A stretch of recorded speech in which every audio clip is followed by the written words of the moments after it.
Welcome back, everybody. Welcome back to the YouTube channel here, Tavin Carncross. As you may or may not know, if you clicked on the video, you probably know by this point. But going to be looking at some of the games that happened this last Saturday in college football. I have 9/10 written down. Most of them were on our Nosebleeds graphic, and then some of them are just ones I wanted to talk about, pick up, the usual stuff. So we'll get straight into it here.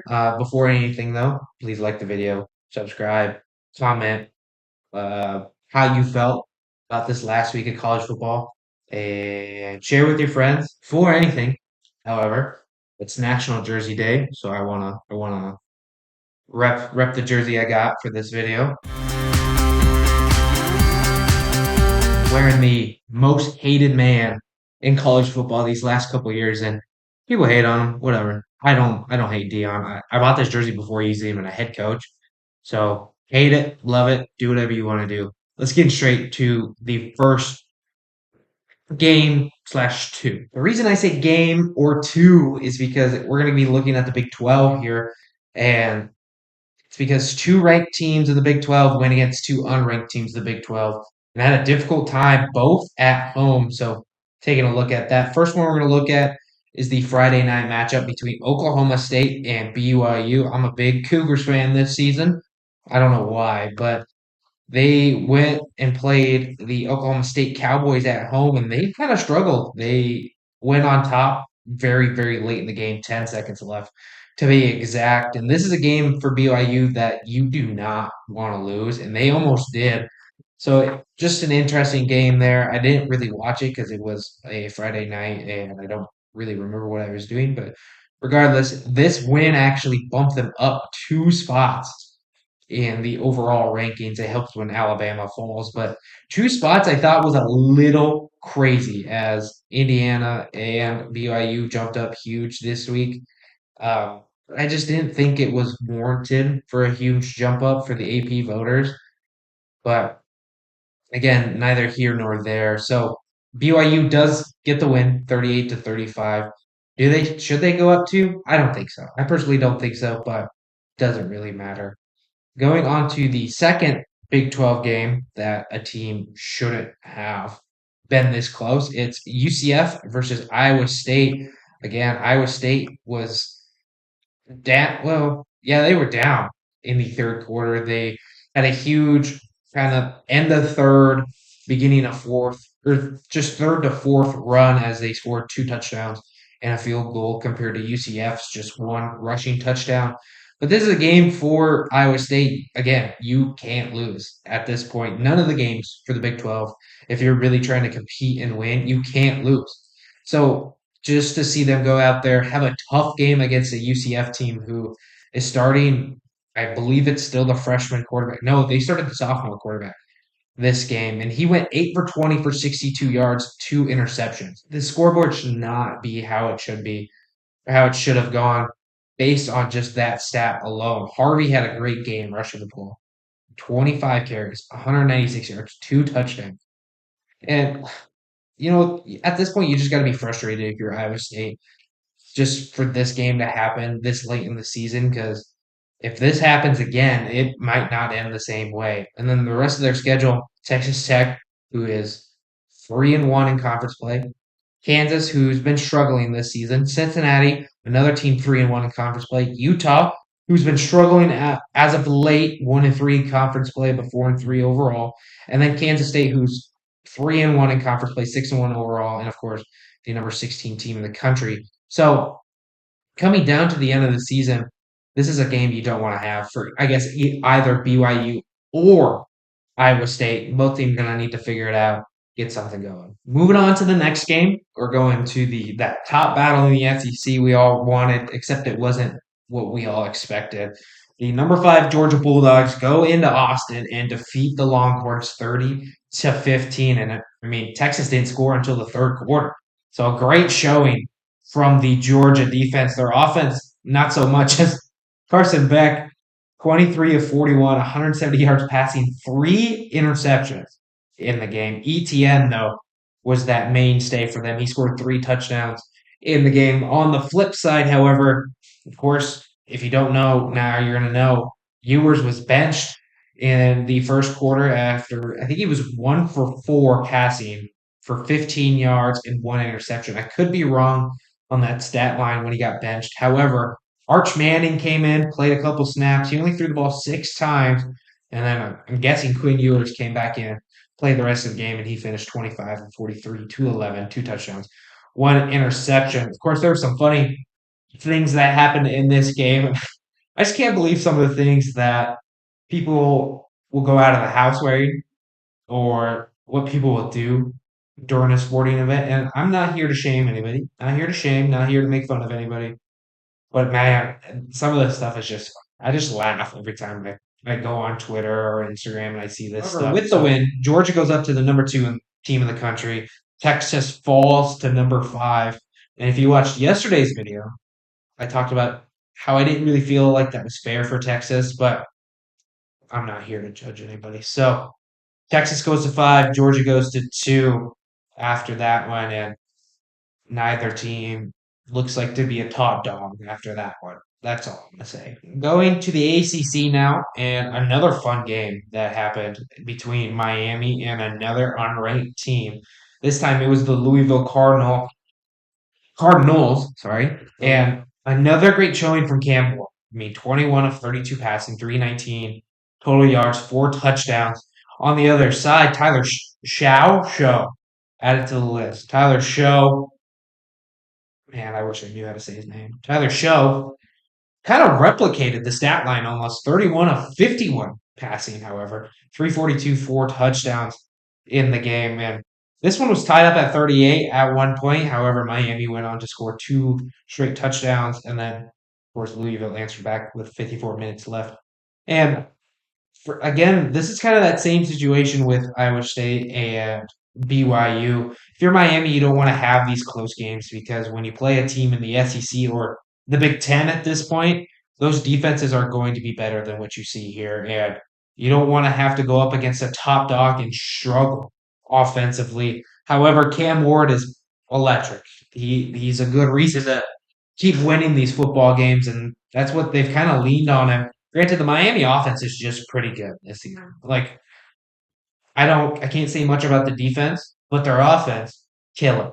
Cam Ward, killer. Killer Cam, as I'm gonna start calling him now. Anyway, still a big Cam Ward fan, but if you're Miami, again, the defense needs to step up. The rest of their schedule is could be tough in some scenarios, but it also could not be tough. Florida State is this week's opponent. Then they followed up by Duke, Georgia Tech, bye weeks. I don't know if that's 1 or 2 bye weeks. Just one bye week. Wake Forest and then Syracuse. So they end it with, an easier game against Florida State, who just fired their offensive coordinator. Duke, who has been on a little bit of a tear lately, 6-1 overall, 2-1 in ACC play. Georgia Tech, who's not a bad team, 5-3 on the season, just need one more game for a bowl eligibility. Wake Forest, who is okay. They've been tough watch this season. And then Syracuse, who, again, also is towards the top of the ACC. So some not ranked opponents, but these are still really good teams this year in college football. So again, defense needs to figure it out. And I don't know how good these other teams' defenses are that are going to compare to Miami's offensive star power, but defense wins championships, and Miami's got to figure it out. So we're moving on to the Big Ten now. I almost said SEC, but this is definitely a Big Ten game between USC and Maryland, and it was a 21-7 lead for the Trojans at halftime until the Terps came back and won it 29-28. And I just USC, I don't know. I don't know what happened, but now technically Maryland is ahead of them in the Big Ten. And again, I just don't know what to say. Miller Moss had an okay game, 34-50. It was okay. It was a good game. 34-50, 336, 3 touchdowns, 1 pick. And I think Lincoln Riley needs to take a look at himself at this point and say, what do I need to do to get this team over the hump, to become a better team, to not lose to Maryland ever again, and just try to win the rest of the season.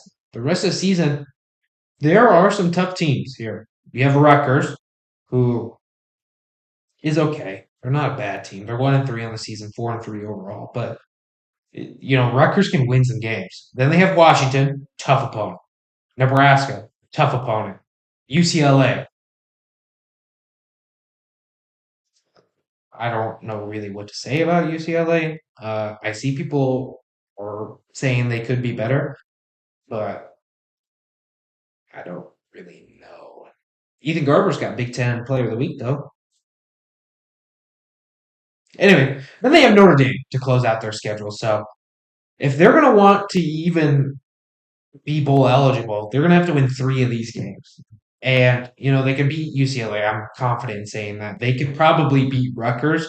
But then these last three games, Washington, Nebraska, Notre Dame, they need to find a way to win against one of them.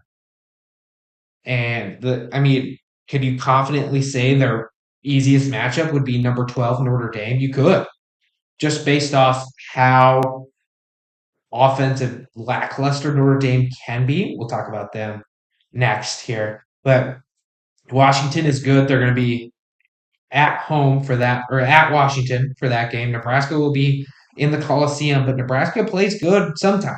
They have good games, they have bad games.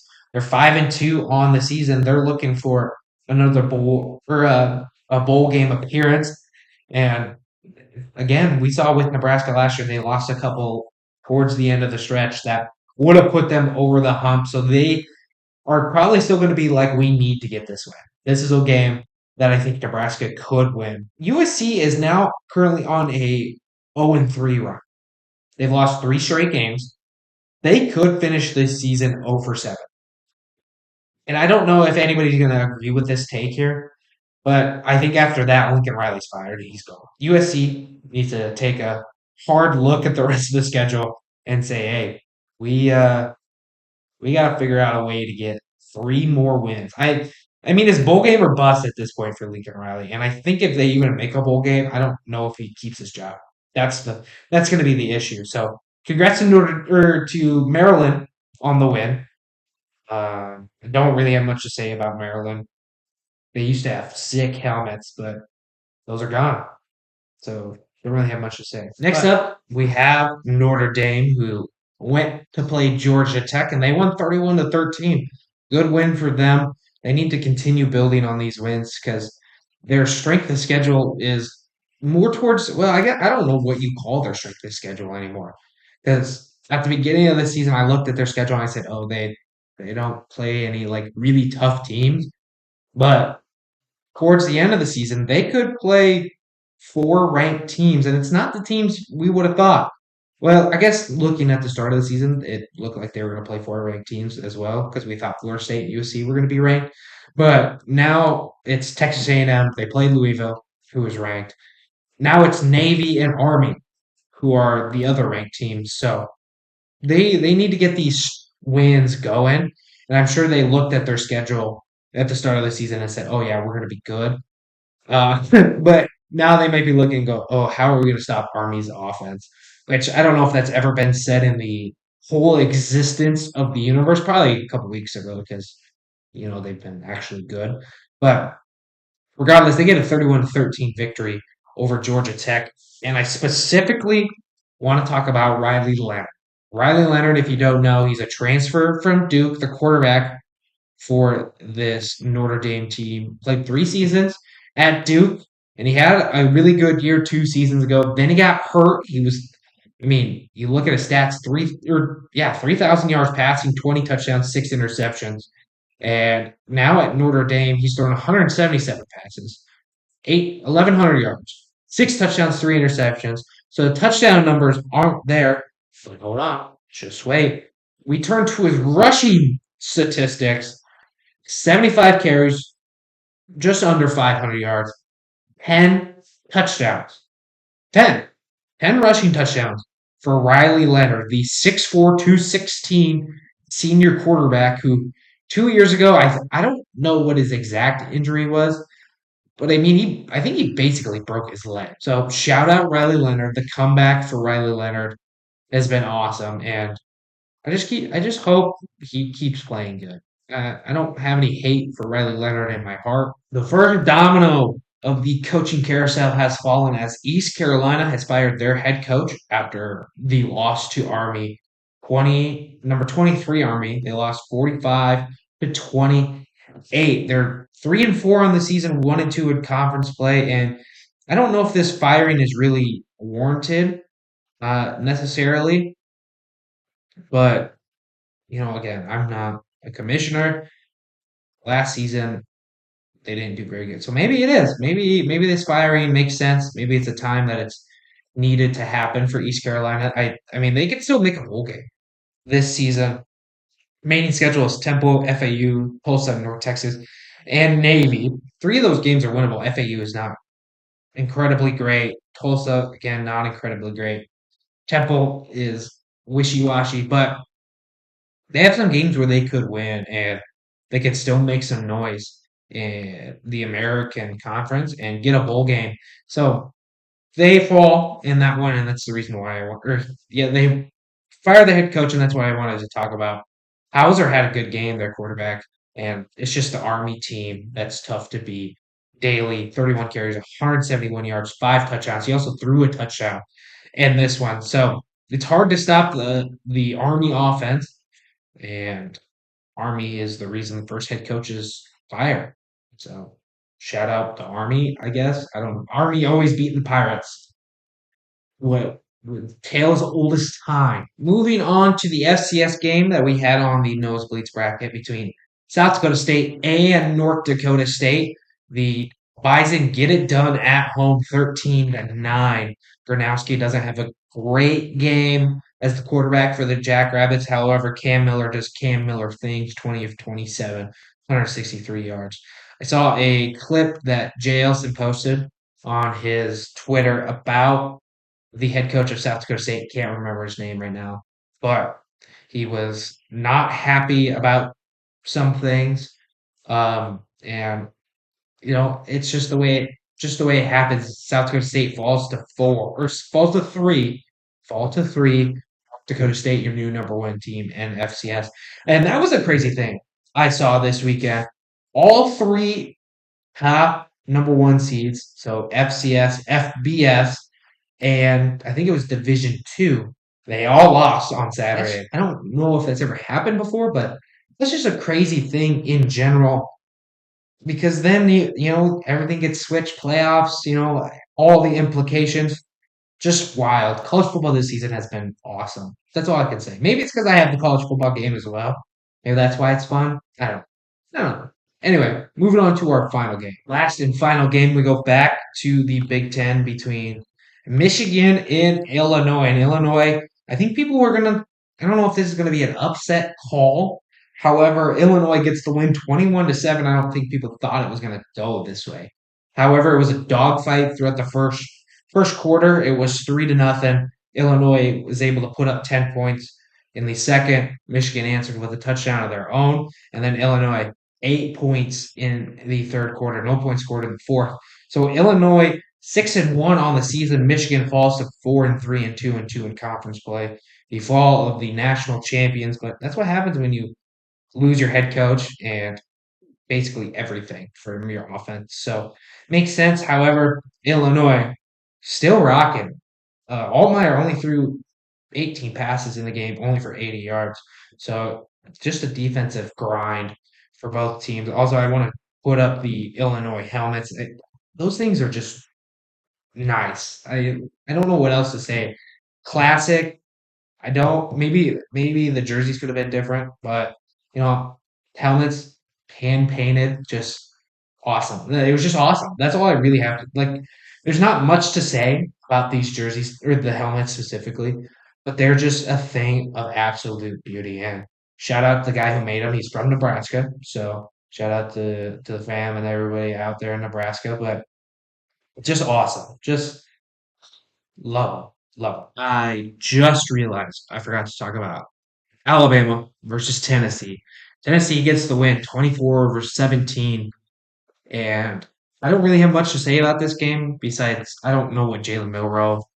I don't know what happened to him. His stock has fallen tremendously, and I think Shadur Sanders might be the #1 QB in the draft now, like according to draft experts, things like that. But Tennessee jumps up to 7, where Alabama was, and Alabama drops to 15. I think they should have dropped a little bit more because now they're 5-2 overall. Granted, their 2 wins have been against #1 Texas. Well, I guess at the time it wasn't #1 Texas; it was #2 Texas and to #11 Tennessee. So maybe they shouldn't have dropped, but regardless, Milrow 25 of 45, 1 touchdown, 2 pick. Nico, Nico 14 of 27, 1 touchdown, 1 interception. The freshman just does what he does. And the Tennessee defense is really what stood up in this game. And I mean that's how they were able to get the stops when they needed to. Trying to make sure Alabama can't do Alabama things offensively, as they basically led this whole second half. Alabama led for about two minutes, and that's about it. So defense steps up big for Tennessee, and they get a huge jump, and now they're back in that college football playoff conversation scenario. Don't know what you want to call it, but they're going to be one of those teams that could make the SEC championship, depending on, does Georgia beat up on itself? Does Texas lose another game? All the implications, all of them. So sorry I forgot to talk about it, but hopefully the camera knows about the same and things like that. I want to lastly talk about the Nosebleeds records as it currently stands. I only got 1 game right this week, so I am last now, and it was a difficult week. I'm gonna get them all up here, but it was a difficult week kind of for all of us, as Adam got the most right with 4. And usually Adam gets 6 or 7 sometimes, but this time only 4. Brock got 3, Landon got 2, so it was 1, 2, 3, 4. So the standings will be up over here. Adam still in first place. I think Brock might have passed Landon. Don't know. Obviously, it'll be on the screen, so you can tell me in the comments down below that I was wrong. But yeah, tough week for me. So hopefully this next week can go a little bit better. We got some big games coming up. Of course, Ohio State, Nebraska play, Oregon, Illinois play, Notre Dame, Navy, just to name a few. If you like the video, make sure to like, comment, and subscribe on the video. Share with all your friends. Also, if you missed well, I guess Sunday's video, make sure to go watch it. It has not been doing great on views as of right now, so not to be a complaint or anything, but go give it a watch. Make sure to subscribe down below, please, please. Not to beg. Please do it. Uh, Again, hope you enjoyed, and I will see you for the next video, which will be coming up on Thursday, I believe. Not 100% sure. Anyway, my name has been Tavin. See you guys later.